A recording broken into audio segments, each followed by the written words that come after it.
नमस्कार मंडळी, आज आपण बघणार आहोत इडियम्स अँड फ्रेजेस. इडियम्स आणि फ्रेजेस त्यालाच मराठीत म्हणतात वाक्प्रचार आणि म्हणी. तर बघा, सर्व कॉम्पिटिटिव्ह एक्झाम मध्ये इडियम्स आणि फ्रेजेस येतातच, 100% येतात. परीक्षा देणारे असतात त्यांना इडियम्स आणि फ्रेजेस विषयी भीती असते, पण ती आपल्याला घालवण्यासाठी अशा शॉर्टकट ट्रिक्स नाहीये की जेणेकरून विदाउट अभ्यास आपण करू शकू. तर बघा, त्याच्यासाठी आपल्याला अभ्यासाचं नियोजनच करावं लागेल. टीईटी, सीयूईटी आणि एसएससी या सर्व कॉम्पिटिटिव्ह एक्झामला इडियम्स आणि फ्रेजेस येतात. त्यानंतर टेन्स येतात, मॉडल्स म्हणजेच ऑक्झिलरी वर्ब सुद्धा येत असतात. टीईटी मध्ये तर 100% येतात आणि त्याचे व्हिडिओ आपण बनवलेले आहेत आणि 100% लर्नरचे सर्व डाउट्स ते व्हिडिओ बघितल्यानंतर क्लिअर होतील. म्हणून ते व्हिडिओ बघितले नसतील तर नक्की जाऊन बघा. वाक्प्रचार आणि म्हणी हे झालं एक्झाम साठी. वाक्प्रचार आणि म्हणी ही भाषेची ताकद आहे. दागिने घातल्यानंतर माणसाचं सौंदर्य खुलतं, त्याप्रमाणे भाषेचं सौंदर्य खुलवण्याचं काम वाक्प्रचार आणि म्हणी करत असतात. तर स्पोकन इंग्लिश मध्ये इडियम्स आणि फ्रेजेस फार महत्वाचे आहेत आणि आपण जेव्हा वाक्प्रचार आणि म्हणी म्हणजेच इडियम्स आणि फ्रेजेसचा वापर बोलण्यात करत असतो तेव्हा आपल्या बोलण्याची छाप समोरच्यावर पडत असते. इडियम्स अँड फ्रेजेस म्हणजेच काय, तर ग्रुप ऑफ वर्ड्स, एकापेक्षा जास्त वर्ड्स जेव्हा एकत्र येतात तेव्हा त्याचा पूर्णतः अर्थ बदललेला असतो. लिटरली मिनिंग त्यांचा वेगळा असतो आणि जेव्हा एकत्र येऊन इडियम्स आणि फ्रेजेस फॉर्म होत असतात तेव्हा ते पूर्णतः वेगळा अर्थ देत असतात. For example, apple of one's eye. आता ऍपलचा अर्थ वेगळाच आहे, आयचा अर्थ वेगळाच आहे. मग आपल्याला लिटरली मिनिंग जर आपल्याला करायचं असेल तर ऍपल म्हणजे सफरचंद, आय म्हणजे डोळा. मग इथे काही मिनिंग होणार, तर ऍपल ऑफ वन्स आय म्हणजेच प्रिय व्यक्ती, खास व्यक्ती. You are apple of my eye म्हणजेच माझी एक खास तू व्यक्ती आहेस, माझी प्रिय व्यक्ती आहेस, माझी जवळची व्यक्ती तू आहेस. हे जर आपल्याला समोरच्याला सांगायचं असेल तर आपण ह्या फ्रेजचा, या इडियम्सचा वापर करू शकतो.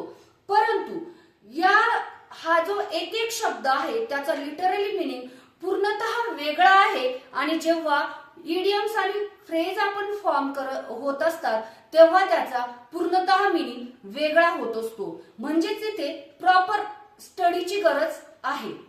तर बघा, आता आपण बघणार आहोत कॉम्पिटिटिव्ह एक्झाम मध्ये इम्पॉर्टंट जे इडियम्स आणि फ्रेजेस आहे ते. राय फेस, डब्ल्यू सायलेंट आहे, डब्ल्यूचा इथे उच्चार होत नाही.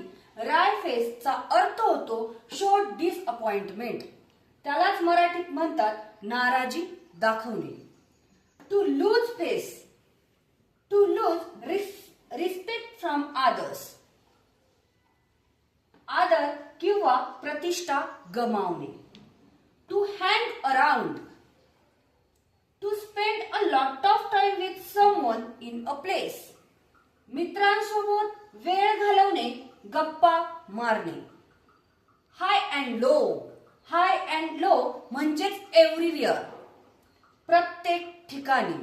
आणि हे जेव्हा आपण इडियम्स आणि फ्रेजेस करत असतो तेव्हा सभोवताली असलेल्या आपल्या व्यक्ती, घटना, ज्या क्रिया असतात, वस्तू असतात त्याच्याशी संदर्भ लावून जर आपण इमॅजिन करून जर आपण हे केलं, त्या कॉन्सेप्ट आपण क्लिअर केल्या तर नक्कीच आपल्या लॉंग टाइम लक्षात राहू शकतं.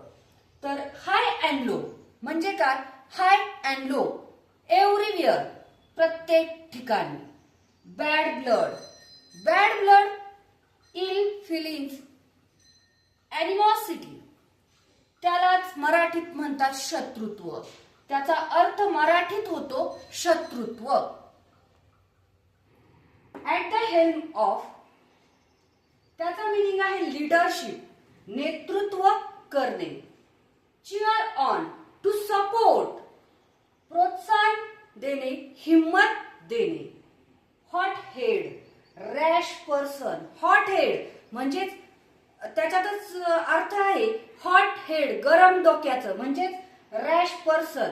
इथे आपण जर संदर्भ व्यक्तींचा लावला तर लगेच आपल्या लक्षात येतं. असंच आपल्या सभोवताली असलेल्या घटना, व्यक्ती, वस्तू यांचा संदर्भ लावून इमॅजिन करून ते लक्षात ठेवण्याचा प्रयत्न करायचा. क्विक टेम्पर, रागीट स्वभाव, तामसी स्वभाव. In a flash, very quickly, instantly, क्षणार्धात, अगदी पटकन. A piece of cake, extremely easy म्हणजे अतिशय सोपे. On cloud nine, very happy, खूप आनंदी. इन हॉट वॉटर, गरम पाण्यात. जर गरम पाण्यात व्यक्ती असेल तर काय, तर त्याला संकटात पडल्यासारखंच वाटतं किंवा त्याला काही तिथे वेदनाच असणार. म्हणून यासाठी आपल्याला लक्षात ठेवण्यासाठी फार सोपं आहे. इन ट्रबल, संकटात असणे. To keep the ball rolling, ball rolling करतानाच ठेवायचा म्हणजेच काय, to keep the conversation going, बोलताना खंड पडू न देणे. ब्रोक डाऊन, ब्रोक डाऊन म्हणजेच क्राईड, सॅडनेस, रडू कोसळणे.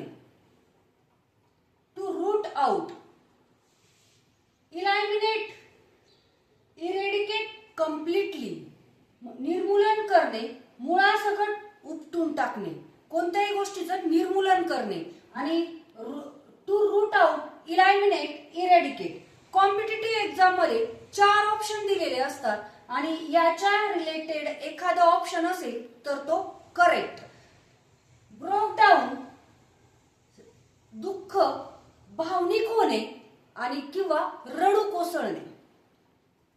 Beat around the bush, beat around the bush, to avoid the topic and speak in a round about, म्हणजेच मूळ मुद्दा सोडून इकडचे तिकडचेच बोलत बसणे, मुद्दा बाजूला ठेवणे आणि इकडचं तिकडचंच बोलत बसणे.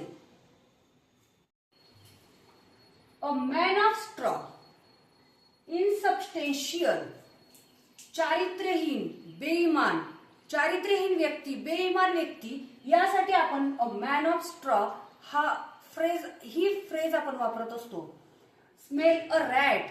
आता रॅटचा स्मेल कसा येणार की आपण जर आपल्याला घरात जर रॅटचा स्मेल असेल किंवा मेलेल्या उंदराचा जर आपल्याला वास येत असेल तर आपण म्हणतो की काहीतरी तर गडबड वाटते, म्हणजे त्याच्याशी रिलेटेड काहीतरी तर इथे वास येतोय, काहीतरी गडबड वाटते, आपण त्यावर संशयास्पद बोलत असतो. म्हणजेच काय, त्याचा to suspect trick or deceit, संशय, गडबड वाटणे.